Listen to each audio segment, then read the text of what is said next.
You're not too sensitive. You're not overreacting. You're being emotionally outmaneuvered by people who use psychology not to heal, but to control. In this video, we break down the most insidious tricks used by narcissists, manipulators, and emotionally toxic people. These tactics aren't always loud or obvious. They're subtle, calculated, and they work by making you question your reality, your instincts, even your worth. But once you see them, you can't unsee them. Let's break the spell. Chapter 1: Emotional Manipulation Tactics. Gaslighting. Imagine your partner agrees to dinner plans but later swears they never did. You remember the conversation clearly, yet they insist you're confused. That's gaslighting, the psychological war tactic that makes you question your own mind. Named after the 1938 play Gaslight, where a husband dims the lights and denies it, making his wife think she's losing her mind, to destroy your trust in yourself so they can become your reality. Love bombing. Day 1, flowers. Day 2, you're my soulmate. Day 5, a weekend getaway.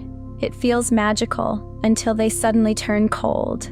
Love bombing creates addiction through overwhelming attention, only to later use withdrawal as control. Research from Psychology Today links this pattern to narcissistic abuse cycles. Guilt tripping. You're going out again. Guess I'll be alone. As always. Guilt tripping manipulates your empathy and sense of responsibility. It makes their emotions your problem, and your freedom feel like betrayal. Emotional withholding. Known as stonewalling, they go silent.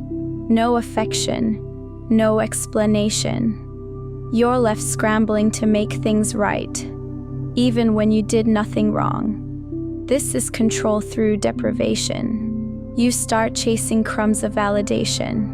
Over time, you mistake anxiety for connection. Chapter 2: Confusion and Control Tactics. Triangulation. You should have seen how my ex used to support me. They bring in a third party, real or imagined, to create jealousy and compete for their affection. It divides, destabilizes, and distracts you from the real issue. Their manipulation. Projection. They lie but accuse you of hiding things. They flirt but accuse you of being disloyal.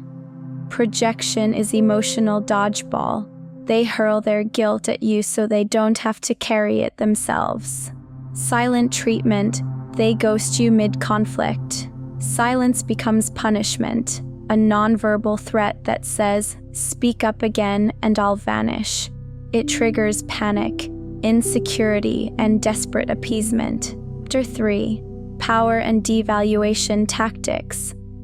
Love withdrawal. One day, they're full of affection. The next, ice cold. They use love as a bargaining chip, something to earn, not something safe. This activates your attachment system, making you cling harder the more they pull away. Blame shifting. You confront them about a hurtful behavior and somehow end up apologizing. They twist the narrative until you look like the aggressor. It's a classic evasion tactic used to dodge accountability and maintain control.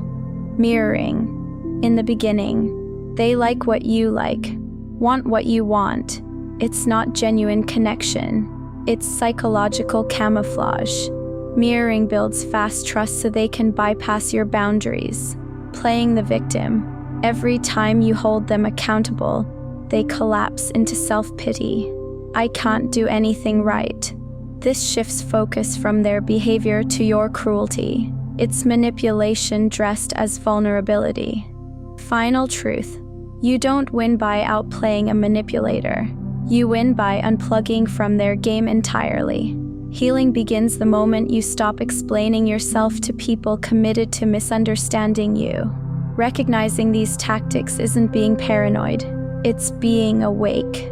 And when you protect your peace, you protect your future. If even one tactic hit home, it's not weakness, It's awakening. Drop a brain in the comments if you felt that. Subscribe for weekly tools on boundaries, mindset, and emotional recovery, because the best revenge is a regulated nervous system.